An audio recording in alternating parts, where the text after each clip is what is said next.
Home and Garden Journal, and I'm your host, Karen Howring. Hi, how are you? Well, I really have a special treat for you tonight.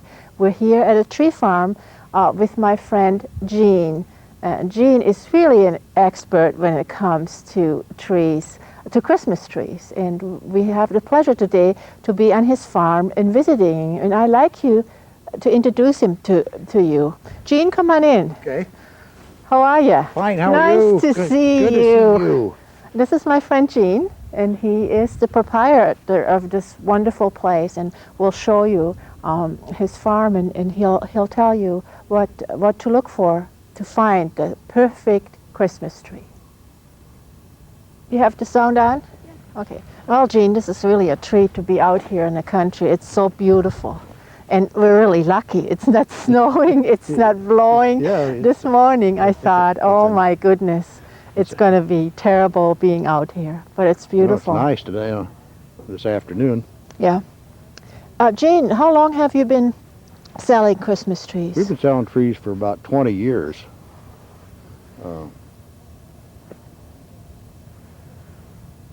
Just about 20 years, Just 20 I think, years. yeah. And always from this property then? Always from this property. We've never shipped anywhere, or we've always sold them from right here. Uh-huh. So you actually grow them then? Do you Yeah. grow them from seed or seedlings? Grow them from seedlings. Okay. I'll show you. Yeah. Let's go and let's just see the stages of trees. And it might be interesting for our viewers to see how you start out. And tell us a little bit about the care. And I know you and Rachel, and I'm sorry you can't meet Rachel today. My friend Rachel, she's out. She's on a little holiday, I understand, and left you behind. Left me behind, went to Branson and left me home. Oh, well, anyway, Rachel, I'll promise you, I'll give you a tape, and then you can watch what we're doing. So, and I think your husband, you will be proud of your husband. He's going to do a good job. So let's go and show me some seedlings and talk or tell me a little bit what you have to do to grow a tree. So this, I understand, is probably a little seedling. Well, yeah, this one's probably 2 years old. When I buy them, they're about that size, about 5-6 inches tall. The ones that I plant, and this one's probably 2 years old. This one's about 4 years old at that size. And that's probably 5, because once they get to that size, then they grow pretty fast. But it takes the time to get from there to there. Yeah. And what you do, fertilize them and trim them? I don't fertilize them. I don't water them. I set them out, and if it rains, they grow. If it doesn't rain, they die. So this is really an organic tree yeah. growing adventure. Oh, that's nice to know. So these are, well, you would say, maybe 5 years old? Yeah, those are 4, maybe 5 years old. And every year, this tree, I think we sheared this year. Once they get to be this height, yeah. Then you start to shape the tree so it looks like a Christmas tree. Uh-huh. So you just kind of trim it. Each year, well, because it grew probably that tall. Yeah. So you have to cut about half of that off, and then you cut all the rest of the branches to fit the top. Yeah. And this is a Scotch pine. The little one here is a white pine. Okay. That tree there is a white pine. So long. The longer, softer needles, and I do have out here some spruce trees that are small. Uh-huh. They're not very large yet. Okay. But it takes those so long to grow. The spruce takes long. Takes twice as long to grow a tree than those that does the pine. And besides that, the deer really like to rub on those spruce trees. So yeah. What about damage? What about, do you have a lot of damage from deer? Yeah, we do have quite a bit. The buck deer, especially in the fall, work on the trees around the edges of the patch primarily. Although like I say, they really like these spruce trees. They really like to rub their horns on those. I wonder why. It must be the smell. They got a different smell, Oh. and maybe the resin or something. I don't know, but Okay. They like them. they really like those. But I learned a long time ago that if you leave that tree that he rubs on this year, he'll come back there next year and rub on the same tree. So you have a lot of wildlife, and what a wonderful area to come out here with your family. Jean, could you give us directions how to get from Fairfield to here? It's very easy, but my directions are horrible. You might as well give us directions. Well, we're 5 miles south of Fairfield on Highway 1 to 257th Street, and then a quarter of a mile to the right, to the west on 257th Street. So it would be a Highway 1 south. You would turn where you see the Jefferson County Care Facility sign. So yes. that's easy to remember. Look for the sign. That's what I do. That's what you do. And then turn right, and you can't miss this great spot. So let's go back there and look at some of your bigger specimens. Okay, you want to go back this way or this way? Whatever you like to do. Well, you can see the trees out here that have tags in, Yeah. some that are reserved. Okay. And people start doing that in September. Oh, just to find the perfect tree. Yeah. Some people want to really get an early start. Yeah. So, trees that Okay, just a moment. yeah. Okay, now, yeah. Okay, And these are trees that I cut. I always keep some trees cut for the people who don't want to go cut their own or can't go cut their own, or they come at night. That's not a good time when you No. come out here. It's not a good time at night because you can't see. Yeah. And this is So, not very even, so you might fall. Well, yeah. So, but most people do cut their own tree. Most people really, they come and they like to go out, the whole family, and Yeah. the kids try to saw the tree down, and they have a big time. Good. So it's really a family affair. So you can come out here with your whole clan. The whole clan. And I know Jean and Rachel, they love kids. Oh, yes. And your children will have a good time. And there's always a dog, and I don't know what happened to the dog. It was greeting us. Yeah. But anyway, now, so you cut him. Tell me a little bit about the care. When you bring him home, after you saw them and bring him home, the watering, what do you recommend? Well, in the first place, if you just cut the tree and you take it home and you put it up right away, Yeah. that's fine. Just, put it in water, and that's fine. But it needs to be watered constantly. Don't ever let it run out of water. So, but if the tree has been cut like these for even a few hours, then you should cut off a half inch or an inch off the end so you have a fresh cut before you put it in water. Okay. Otherwise, it's sealed over and it won't take water. And that's when the problem starts. Yeah, that's when the problem starts. The tree keeps getting drier and drier and drier. Yeah. So Jean, tell us a little bit about the varieties that you have here. This Like I one say, is I just have, really nice. This is a Scotch pine. In fact, I think these are all Scotch pine except the one back here. There's one white pine back there. Yeah. But there's a lot of difference in the way that the Scotch pine look. There's a lot of variety within the species of Scotch pine. There's longer needles and shorter needles, and there's dark green and there's light green. And Yeah.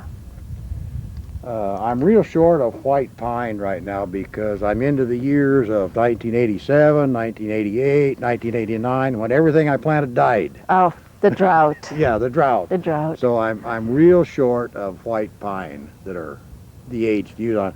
I have a lot of them, that are Small 5 ones. years old, Yeah. 6 years old. Yeah.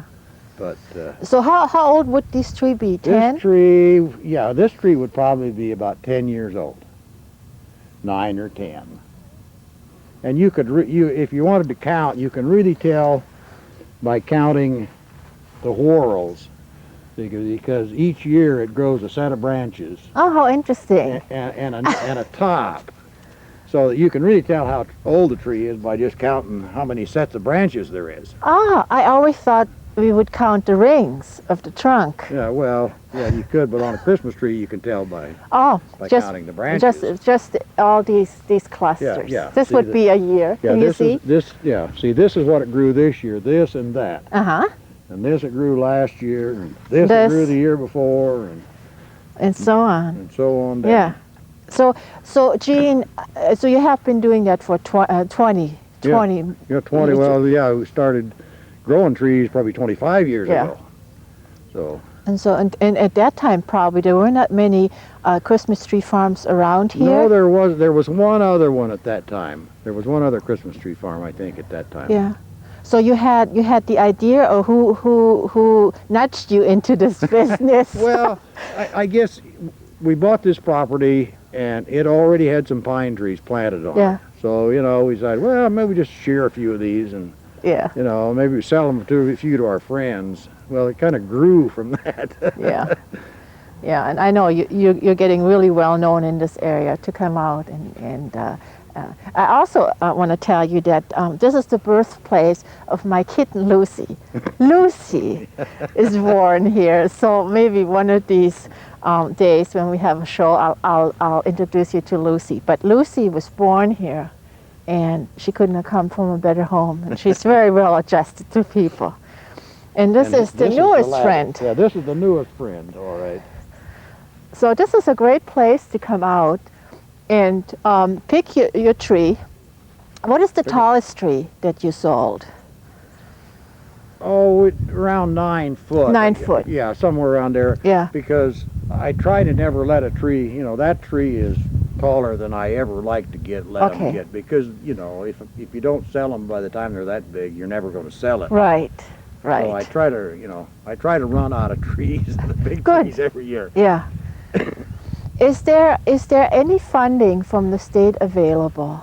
I mean, sometimes to grow trees. Yeah. You can get seedlings from the state nursery. Yeah. But I have never done that for Christmas trees. I've always bought from a commercial nursery. Oh, okay. Because for hardwood trees, I have gotten trees from the state. I've planted hardwood trees. Yeah. Because I've got 80 acres of trees here. Yeah, this is quite a piece of land, and it's just beautiful. Like I said before, a beautiful place to come out with the kids, and the kids can just run. Oh yeah. And I don't think they can get in trouble unless they run down to the pond. As long as they stay away from the pond, it's all right. And I think, you know, if you watch your children, it's all right to come out. Yeah. Advice on tree stands. I mean, there's so many on the market, fancy ones, simple ones. I sell tree stands there too. Oh, you do? Of course you should. You should. But I mean, anything that would hold water would be fine. Yeah, anything that'll hold water is a fine tree stand as far as I go. Yeah. And so. But I do sell a tree stand, which is the easiest tree stand to use because it has a peg in the middle, and I drill a hole in the tree, and you slip the tree on the peg, and you're up. See, you also get service here because you get the hole drilled in a tree, and so it just drops in. And you should see me putting my tree in. It's quite a job. And my 18-year-old Neil, he's all right. He kind of mumbles. But Rachel always calls that a husband saver, that tree stand, because you don't have the husband down under the tree getting mad trying to get it straight. And this is, after all, should be a very graceful, jolly season, and you know, we don't want to have sparks flying underneath the tree. So that's funny. But there are a lot of tree stands on the market, and I think they're all probably good. I don't know. Yeah. Anything that'll hold water. Anything that hold water would be good. All right. Okay. Now we're here in your garage or shed, and it's quite nice and warm. My hands are getting pretty cold, and I didn't come prepared. I'm warm underneath, but my hands are cold. Now here's some tree stands that you have available for customers if they want to buy one, and it does have. It has a big bowl, and it has this stem in the middle that really holds the tree. Let's take this, and can you see this? A really big peg or spike in the middle. So I don't think the tree will fall over with that. No, and I drill the tree, and it's actually a tapered bit that fits tight, so it fits tight on the peg. Yeah. when you set it on What there. a great idea. So not only will you get your tree here, you can get your tree stand and you can get your tree drilled. That's a nice And we service. sell bags So to take the tree out of the house in. So. Yeah, great. And then also, you sell these bundles of greenery too. What is if you decorate your home and your house and the inside and outside of your house?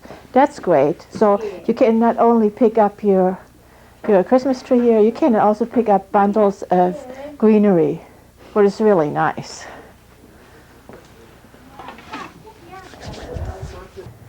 Well, we're really lucky. The Matthias family just drove up to look for a tree, and they were gracious enough to allow us to film them a little bit while they were looking for the perfect Christmas tree. And hopefully we can watch them cut down the tree. As you can see, the two little boys are really excited. This is a great place to find a good tree and to take the family out and look. It's almost like a treasure hunt. You can go all over the property and look for your perfect Christmas tree.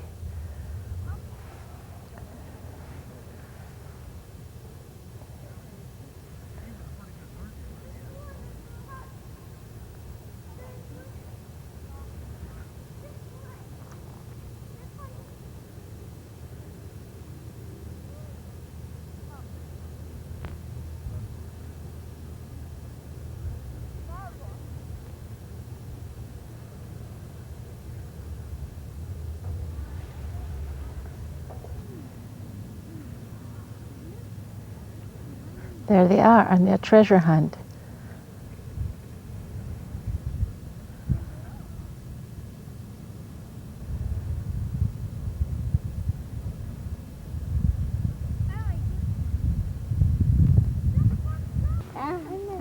Well, I think the family found the perfect Christmas tree, and I think Mr. Matthias is going to show us how to cut it down. So, boys, do you like this tree? You think that'd be perfect? Good. Okay. Yeah, pretty good. Okay. So we feel really lucky that we could come upon a family that is cutting down the tree. So all we're going to do is watch for a little while, and I don't think it will take very long.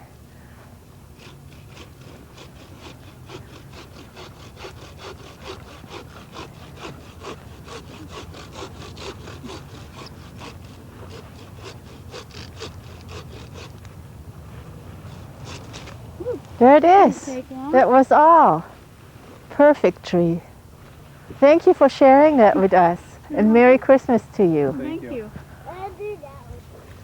Carrying this off? Yeah. How cut the bomb is bottom of the head? Is the right size for our house? Well, there they go with their perfect Christmas tree, greeted by my friend Jean. Little boy, I don't know if you noticed, but the little boy brought his own little plastic saw. So they seem to be joyous going home.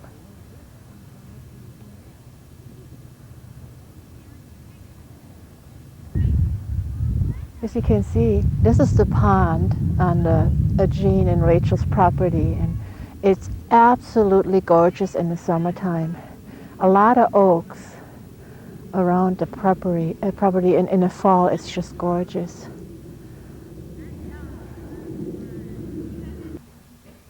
Well, thank you, Jean, for letting us come to, on your property and share with us your knowledge about trees. It's been a pleasure. And by the way, the dog's name is Laddie. I couldn't think of it, but what a friendly dog. And thank you again. Well, you're welcome. And Merry Glad Christmas. to have you come. Well, Thank Merry you. Christmas to you. Thank you. And talking about perfect Christmas trees, we're here in Central Park, in our lovely Central Park, and look at this specimen. And I really encourage you to come here at night and look at our lovely Christmas displays. The square is just shimmering. This is just a wonderful big, I think it's a blue spruce, I'm not sure. And but it's covered with lights, and it's really beautiful at night. And let's go over to the gazebo. It's all decked out, and I like to show you up close the special reindeer in a gazebo. So let's go over there and see.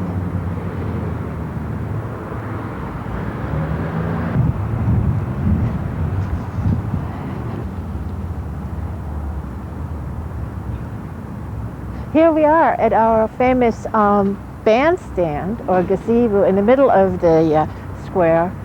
On the inside of the gazebo, we have our dancing reindeers and the sled and Santa. Our Fairfield High School vocal class is putting that together for us every year, installing it and taking very good care of.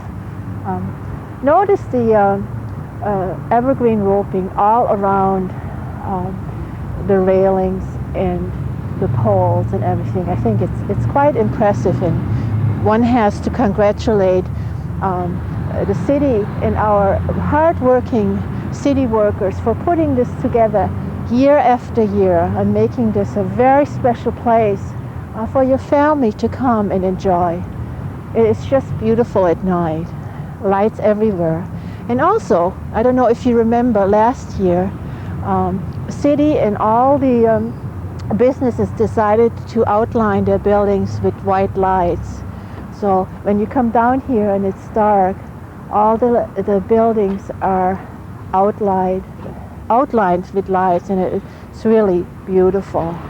Some businesses have started to put lights around their windows, so it's almost like a winter wonderland. It's very pretty, very attractive. So if you're in the neighborhood, come by, park your car, stop and bring your friends and children and enjoy this lovely part of the city. I think this concludes this part of our show. I hope you enjoyed it. I certainly had fun introducing you to my friend Jean and being on the tree farm. Until next time, this is Karen Howring. Good night, Fairfield.